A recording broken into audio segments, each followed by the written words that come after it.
Hello, hello, hello. This is Gresh from the I Am CEO podcast, and I have a very special guest on the show today. I have Matt Phillips. Matt, excited to have you on the show. Oh, fired up to be here. Can't wait to dive into this chat we get to have. So excited. Thanks for having me.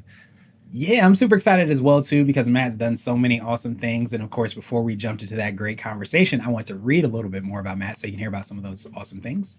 And as a leadership coach and host of the Matt Phillips Podcast, Matt Phillips helps sales leaders achieve pro-level performance by developing and harnessing their mental toughness.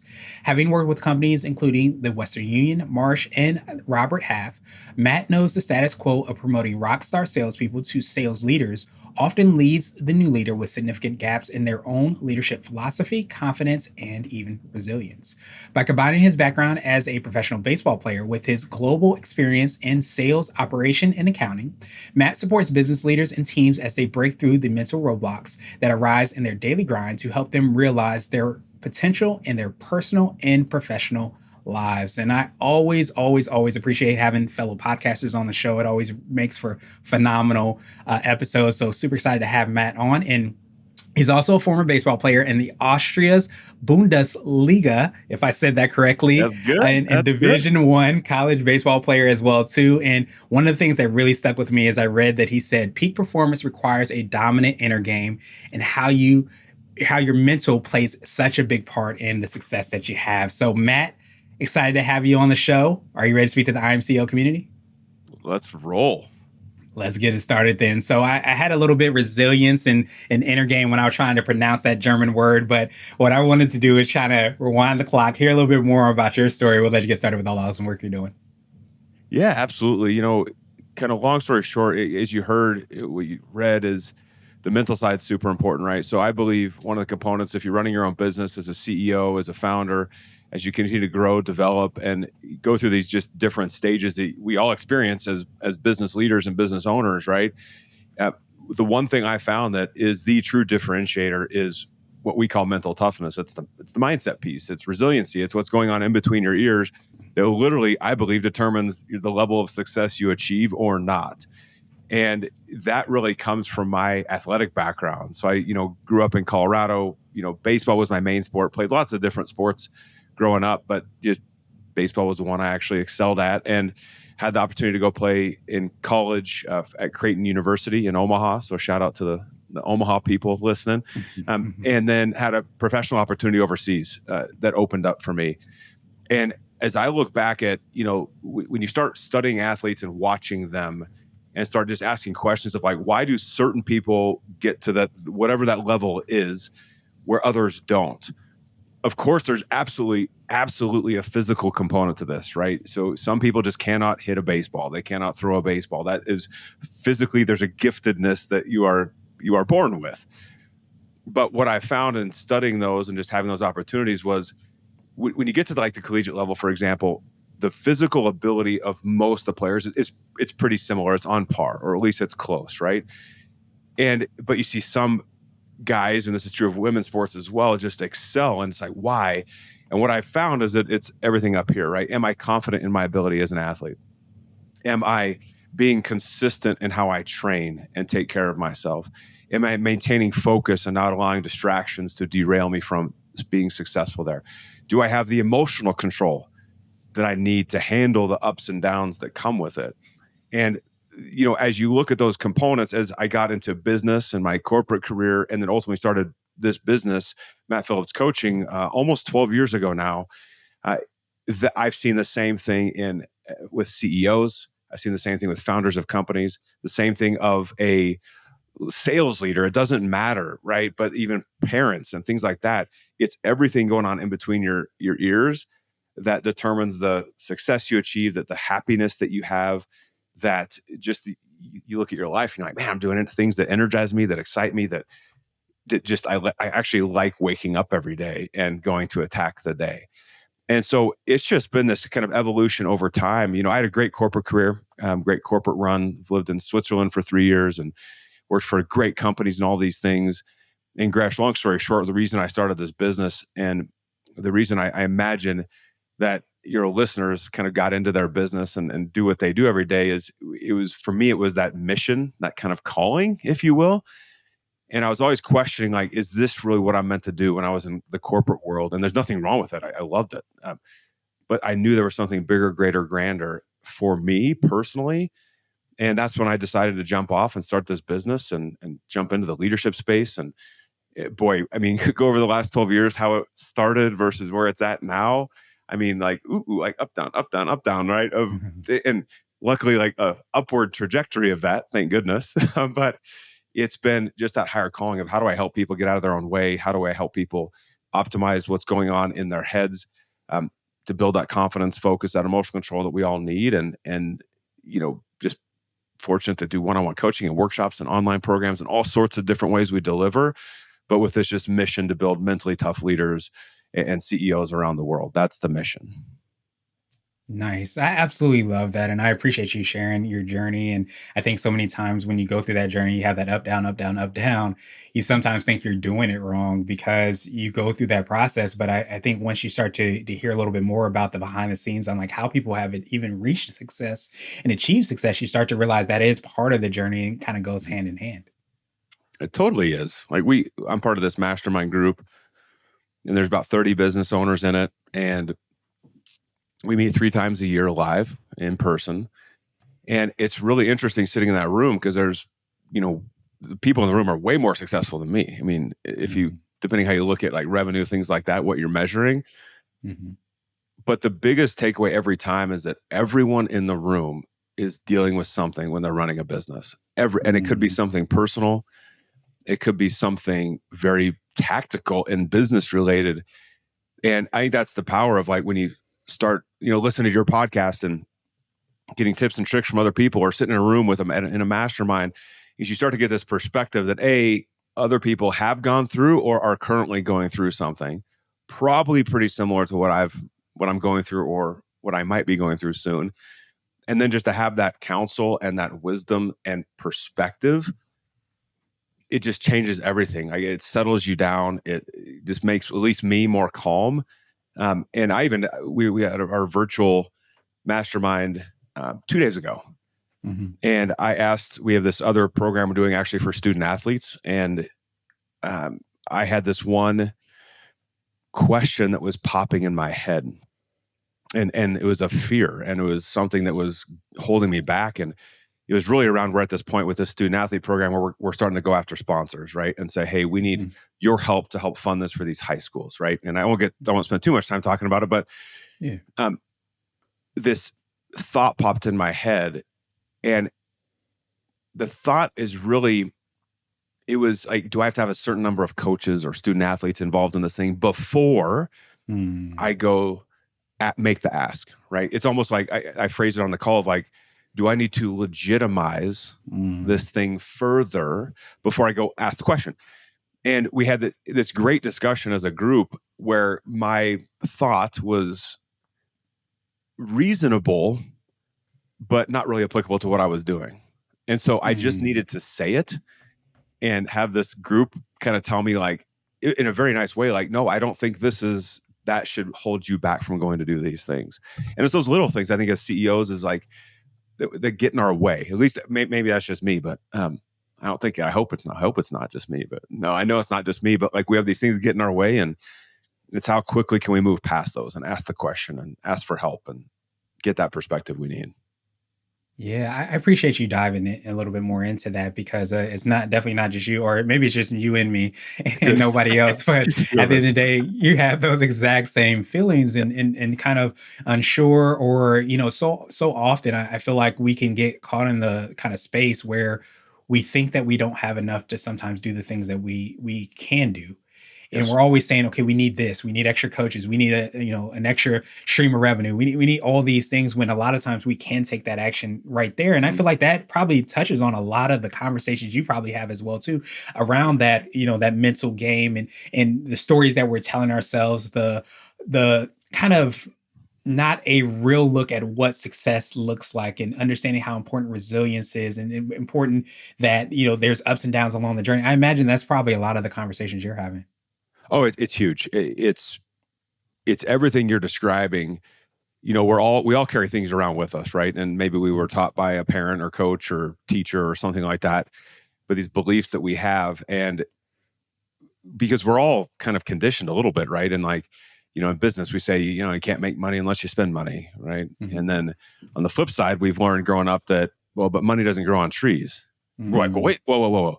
Now I'm in conflict because money doesn't grow on trees, but I need to spend the money. So where's the tree? Because I need to make that happen. And it's kind of this interesting kind of dichotomy that's going on in our head, right? Based on belief systems that we're just fighting with. And we're trying to figure out, like, which one is true?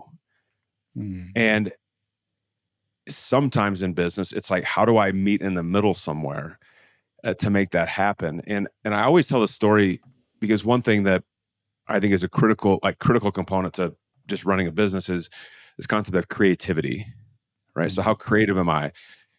And I was meeting with this leadership team a couple months ago, and I was sharing the story of this one gentleman named Julius. And Julius lives in New York, and he had actually was the basically head of human resources for a company, and they had purchased one of my programs and gone through it, stuff like that. He has since left. He's with a massive company in New York now.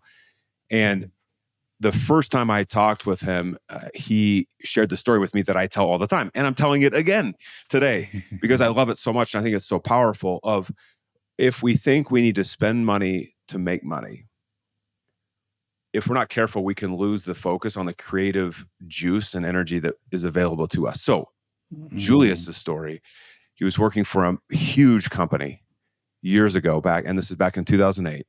And in 2008, something happened economically with the whole mortgage stuff, right? That everyone's probably cringing now because they remember what it was like, but it happened.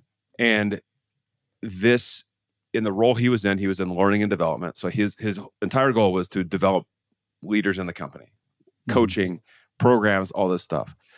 Overnight, because of what happened that year, his boss walked in and said, I know you've got a multi-million-dollar budget. It is now zero.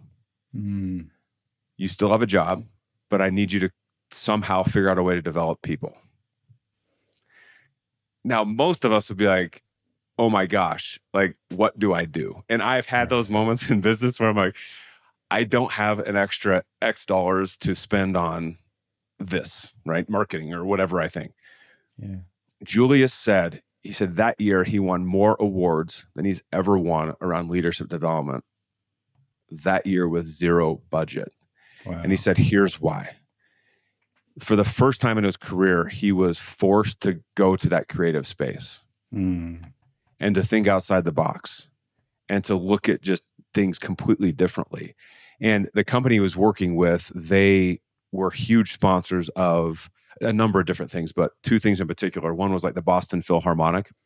And the second was this sailing team. They would do all these like massive races at these events. And he called both of them and said, hey, we pay you a lot of money every year to sponsor you. I need your help. Can we have leaders come to Boston and have your conductor talk about leadership, what it's like to lead an orchestra, like to make sure every note is in tune and it's in perfect sync? And they're like, absolutely.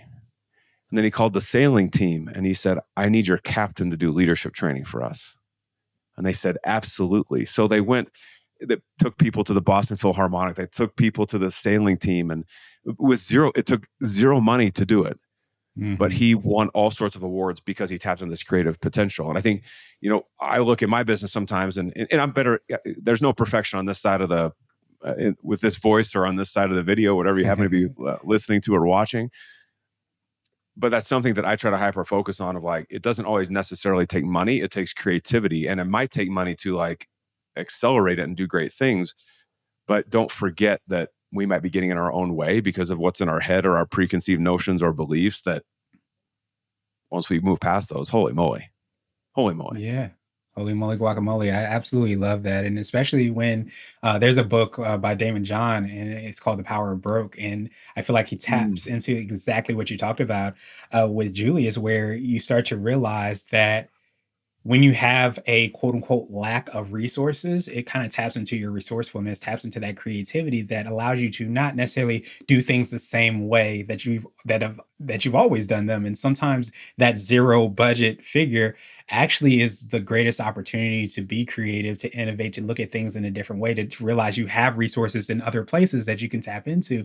So I think so many times we can always say we're lacking this, we're lacking that, not realizing we have all of these resources and these opportunities, a lot of times starting with our brain and being able to kind of think and look creatively to be Oh, able to find, new and innovative solutions.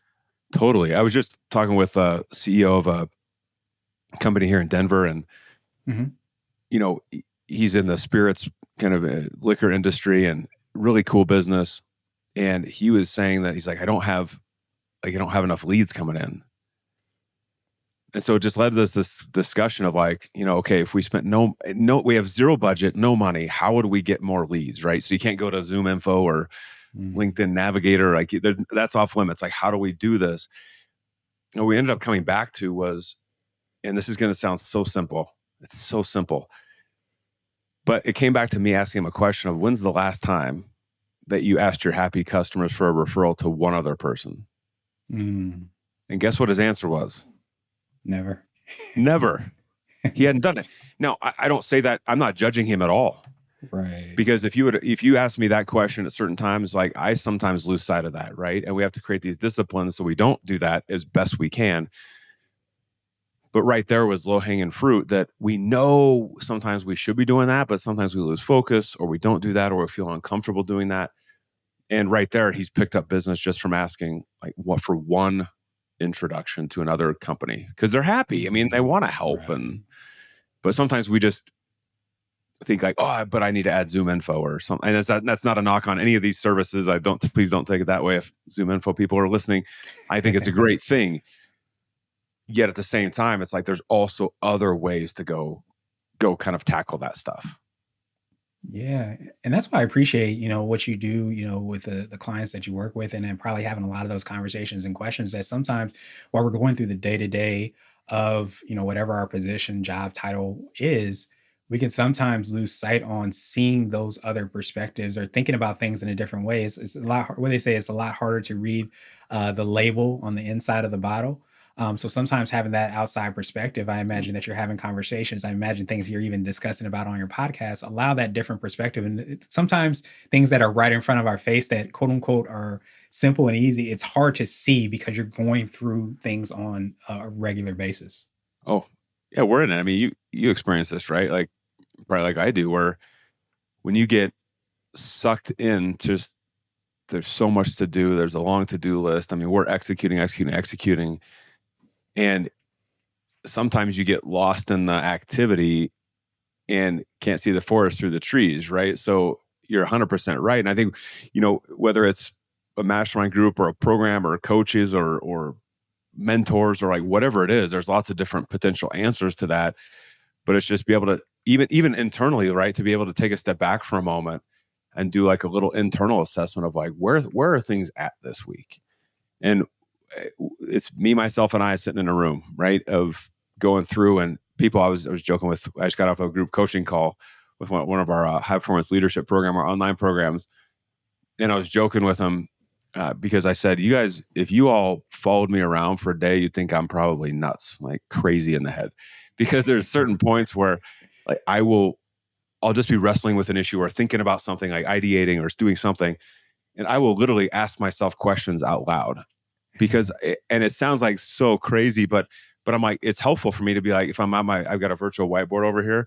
And so I'll Yeah. pull it up and be like, okay, so Matt, what do they really need though? But what do they want? And as soon as I say it out loud, it becomes a conversation. I'll be like, well, this is what they said about this. Well, but is that really what they want? And you think Mhm. I'm nuts. But it works because it's like me having a conversation with a mentor when I can't get to the mentor. And Right. there are other times where I actually pay someone to have a coaching relationship Yeah. um, and ask the question to a real person. But we can also do that check in as CEOs and just say, hey, like, where are we at? I need to take kind of stock of this or that or ideate this or that. What am I not thinking of? It's yeah, fascinating. My Yeah. favorite thing in the world and is a whiteboard. Mm. It's my favorite thing in the world. And I should one of these days maybe purchase a whiteboard company. I will never do that most likely, but I love it because whether it's a physical whiteboard, I have some down here. That's why I'm looking down, or I've got this virtual whiteboard. If you've heard of a Vibe board, so Yes. VIBE. Hmm. So I got one of those because I'm like, oh, this could be really cool. And so I invested in it. But that's where I go to let my ideas flow and to Mm. get creative and to just put what's in my head down somewhere. Because when you do that, the way the brain sees it is very different than me just thinking it. And so it's like the puzzle kind of coming together and just having fun with it. So the number of times that I tell or ask my clients to please get in front of a whiteboard and just get what's in your head out, it's a game changer for people. It's a game changer for me. It's huge. So it's Yeah. just little things like that of like those conversations you're discussing of just, I'm doing it. You're probably doing it. Everybody listening is probably doing it. And one tip is like, get it out of your head and on paper, and the math equation, all of a sudden you're able to solve it just by seeing it. It's really interesting. Yeah, it's phenomenal. And again, it's those things that are sometimes right in front of our faces, and we don't realize. If you're watching this, you can see me. I have whiteboard paint behind me, so I can literally Yes. write all over the walls, which is extremely freeing. And you get the ideation and all those things you get to tap into. I Yes. almost feel like that's maybe your CEO hack, the thing, the app, book, or habit that makes you more effective and efficient. Is to be able to kind of spend time there and be able to kind of just think through whatever questions that you might have. Is that your CEO hack? It is. And I think as CEOs, because a lot of CEOs, like, we're controlling, right? We're type A personalities, and that's not a bad thing. It's Hmm. a very good thing, actually. But to allow ourselves the freedom to think without any barriers of what the question should be, that's where we're really tapping into the creativity, and I should say, allowing our brain to show us where we need to go. Mm. And we have to let go of some of those, I don't know, just like standard questions that we think we should be asking, and just say, hey, where are things at? And our brain will tell us exactly where we need to go. And then we write it and we put stuff down on paper. And the more time you can carve out, I'm not talking hours a week, I'm talking like an hour a week to start, or 30 minutes a week to start, just starting to capture some of that stuff. Paper, whiteboard, on your iPad somehow, or a vibe board. I don't care what it is, but get stuff down on paper and start that practice.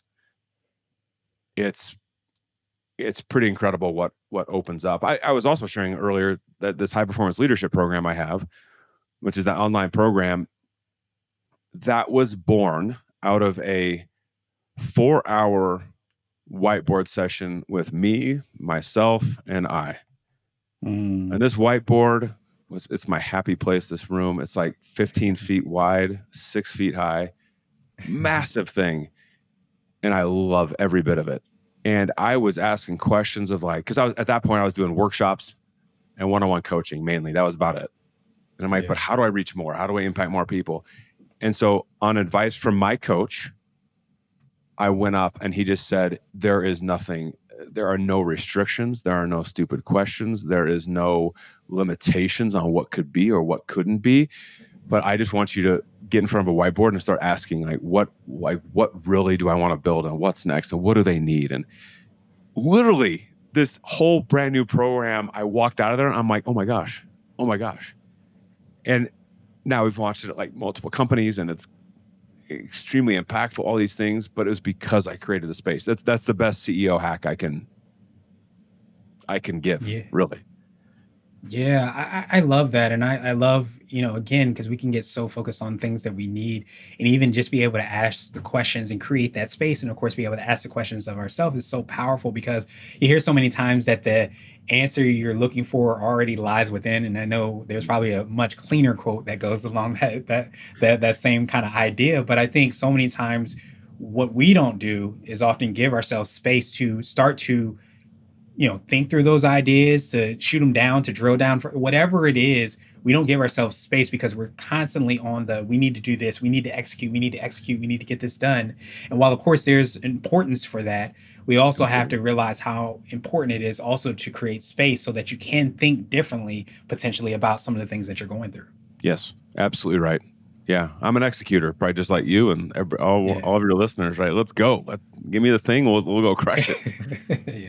And while that's good, it's just that balance. It's back to that balance of like, am I still executing on the right things? And let me pause for a minute and not just do to do. So it's 100% right.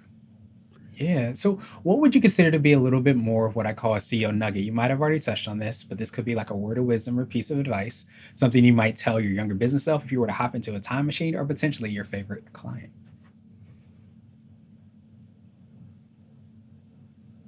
I think the biggest thing for me is sometimes we feel like the whole thing needs to be built and perfected before we launch certain things or we put it into practice. And what I've learned over the years is, I'll talk like a product launch specifically. Like if I'm launching a new product, it's okay to beta it, to pilot it, to test it out. It doesn't have to be perfect, right? And learn from the internal folks, learn from your customers to make it even better, right? But not being afraid to feel like it has to be perfect before launch. And I think the same thing applies internally, right? Is, when I think about, we talked a little bit before about like being in the business or working in the business or working on the business, right? And I've struggled with that too, of like, okay, do I let go? And when do I let go? And who do I let go to? And can I trust them? And are they going to do as good a work as me? And all these sorts of things. But not being afraid to like figure out like, I got to have the perfect training program put in place to perfectly transition this and perfectly documented so that person's most successful. But understanding that, yes, I'm going to prepare for that person, but I'm also going to evolve with that person and figure out kind of what works and what doesn't, but having that kind of pivoting mentality along the way. And at least for me, I've gotten stuck sometimes where in both those areas, I think it has to be perfect before doing it. And instead it's just kind of doing it and then seeing from there. Yeah, I love that nugget, and I almost wonder, this is probably part of your secret sauce, the thing that sets you apart and makes you unique. I wonder having that background. I believe strongly that there's a parallel between business and sports, especially because I love sports and those things. But I almost wonder, like related to that nugget, especially like the first time that you played baseball, you probably didn't have all the things together, but you continue to kind of work on those things. You hear about all the athletes that continue to train on those things. It's like, why don't we do that same thing or have that same mentality when we're launching something new or testing something out, and realizing that it's not having it all in place on day one. It's actually getting to day 100, 1000 and continue to kind of get better from there, or pivot or change, or realize, hey, maybe this isn't my sport. Maybe let me try something. All those things are part of the journey in the process. It really is. And, I used to be so afraid to ask for help. And when I look back at my sports career, I was talking to my alma mater's high school baseball team actually about this the other day. Mm-hmm. And I said, I used to view asking for help as a sign of weakness. Mm-hmm. And I think as we mature, we learn, obviously, different things. But I still fight it to this day, to be honest. I still fight asking for help. And even like 2 days ago, that virtual mastermind, right? I was like, I need to ask this. Like, Matt, what are you doing? I need to ask this in front of these really smart people. And they helped me tremendously. Otherwise, I would have stewed on it for another probably 4 days until I asked someone. But I was talking to these, young athletes about like, we have to shift our perspective that asking for help is a sign of strength, not of weakness. And asking for help is about learning. It's about developing. It's about that different perspective, what we talked about. And you can accelerate your growth if you're willing to do that. And so when we look at, even internally asking our people like, okay, what's working, what's not? It's not coming from a place of weakness. It's like, how do we make this thing hum even more, right? Or how do we get out of this really tough position? How do I make you as an employee like more successful? It's the same thing like with a product of like asking the people instead of the student athlete program, for example, it's our target is coaches, right? Coaches sign up for it. And I asked the coaches, I'm like, I got a group of coaches together. I said, what do you want me to build? because I can fill in the mental stuff and the leadership stuff. That's fine. I know how to do that, but how would I need to build it where you'd actually use it? And they told me, and I built it. And it made my life so much easier, right? Instead of me sitting there thinking like, well, I think they'd like this or that or this or that. It's like, let me just ask. And maybe it confirms what I think, or maybe it's so far to the left, like this high performance leadership program. I talked to clients after this whiteboard session, and I said, here's what I came up with. Here's what I'm thinking. Would that work? Like, would that work in a company? I don't even know if it would. And I said, I've built it as a year-long program. It's now kind of a month-to-month membership that we've shifted to a little bit. But within companies, we run it for longer because I want that consistency in just training, not in revenue. I mean, that's nice too, but like the consistency in it, right? But I was asking questions just to learn, like, am I on or off?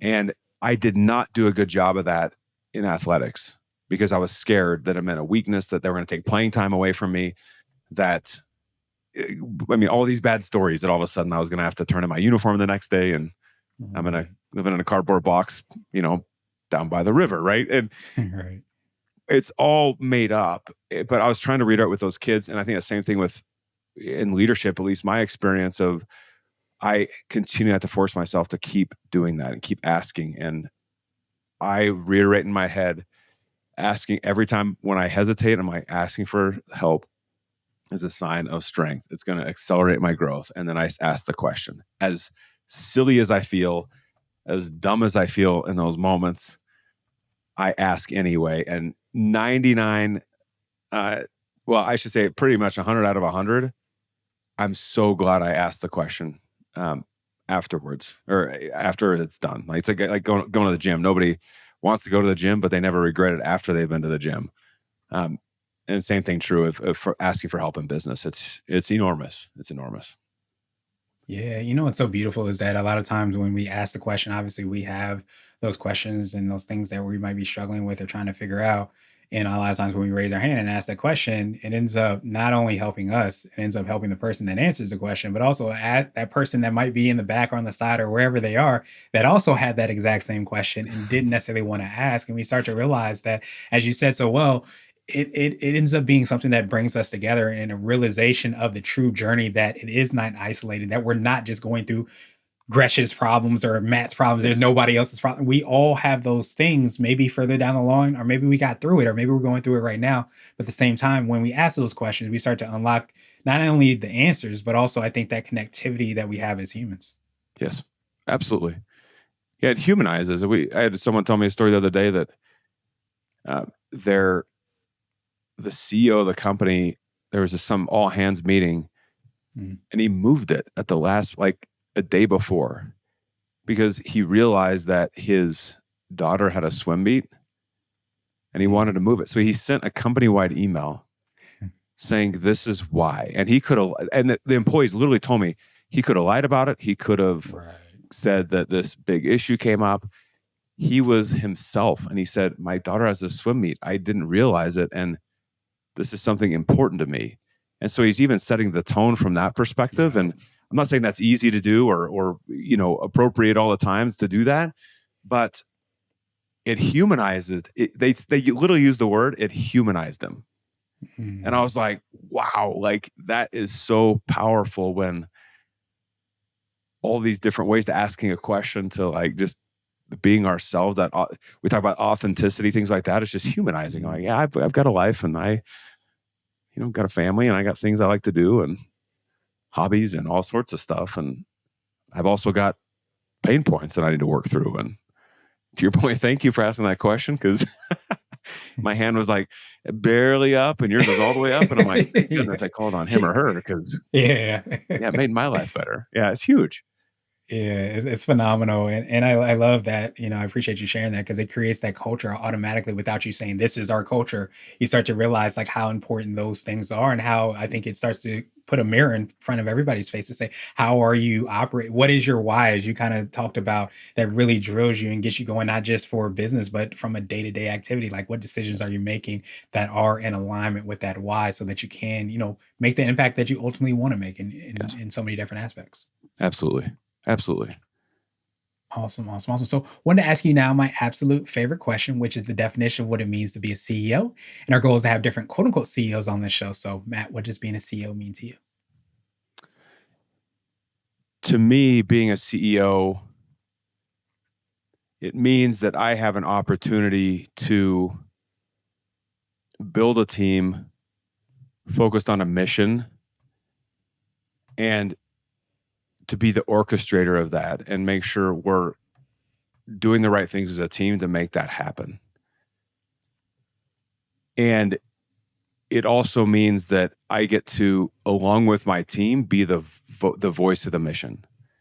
Mhm. And to be the one out there, like just with that energy and passion for like what we're doing and explaining why we're doing it, and then being able to turn back and be like, and look who I have with me to help make this happen. Right? They're not behind me, but like they're with me to make this happen. And to be able to kind of orchestrate that or be the conductor of that and the conductor of almost like energy or electricity Mhm. within it, that to me is my favorite part. And I think the most important thing for me of being a CEO, you're that energy creator. Yeah, I love that conductor orchestrator because I think there's so many different pieces of being great at that kind of we sometimes gloss over, like especially the listening and the hearing. You talked about the voice, being the voice to each of the members of the team, the employees, the team members, and being aware of that so that you can put those things together and make a beautiful music, to create a phenomenal business, to truly make the impact in the way that you want your mission to do that. But I think that only happens when you're able to kind of see the forest for the trees, to understand, okay, this sounds a little bit better to the right or to the left or behind or up front or whatever that might be. But you start to really be able to kind of put those things together. And that's kind of like the role that we have. Yes. 100% Awesome, agree. awesome, awesome. Yeah. Well, Matt, truly appreciate that definition. Of course, I appreciate your time even more. So, what I want to do now is pass you the mic, so to speak, so we can hear a little bit more on how people can get a hold of you, subscribe to your podcast, find out about all the awesome services that you're providing, and everything you're doing from there. No, and first of all, I truly appreciate our conversation as well. And for you having me on and just the ability to hopefully create some energy for some of your listeners or even one of your listeners to have a different perspective or take action a little bit differently. It's just a huge honor for me to be able to do this. So thank you so much for opening this opportunity and door for me. As far as connecting with me, a couple different ways. One, head over to the Matt Phillips Podcast. You can search it up. You'll see me, see my shining face, and would love for you to listen and subscribe and share it with your friends and family. I have certain guests on, and then I've got some solo episodes as well that we absolutely love to talk about and go through. And then the other way is to visit our website. If you go to mattphillipscoaching.com, and one thing you check out, you'll kind of, it's a way we've set it up is you can kind of click on who you are and what you're about, things like that. So if you're, a CEO or sales leader or something like that, there's different areas where you can click and go off and see how we can impact you. And, our big push now is, especially with this high performance leadership program, it's the ability to come alongside you and through group coaching and ongoing training to really help you elevate to that next level. So you can go over to mattphillipscoaching.com/membership to check out more there. And last place, honestly, I'm a big LinkedIn guy. Hmm. Right, wrong, or indifferent. I like the platform. I'm there a lot, also on Instagram, stuff like that. But head over and please connect with me. It's Matt Phillips 15, Matt Phillips 15 on LinkedIn. And yeah, shoot me a connection request. And I love having chats with people and just getting to know you and seeing how we can impact you and your organization and just work through business and life together. So those are probably the easiest ways to connect. Awesome. Well, I appreciate you so much, Matt. Obviously, we're gonna have the links and information in the show notes as well, too, so that everybody can reach out to you. LinkedIn, website, podcast, all the awesome things that you're doing. But I truly appreciate you for obviously taking time out today, but for everything that you're doing. I think so many times we talked about it over and over again, the journey that you kind of go through in life and business and everything in between and all around. And I think so many times we can think that we're doing it wrong, that we don't have it quite right, or we don't have enough, or whatever those limiting beliefs that can kind of come up. But Yes. I appreciate you so much because I feel like you shine light on opportunities that sometimes we're missing, but also the awareness of how changing our mindset, tapping into those things could pretty much unlock our life and our business and everything in between. So thank you so much for doing that, my friend. And I hope you have a Thank you. phenomenal rest of the day.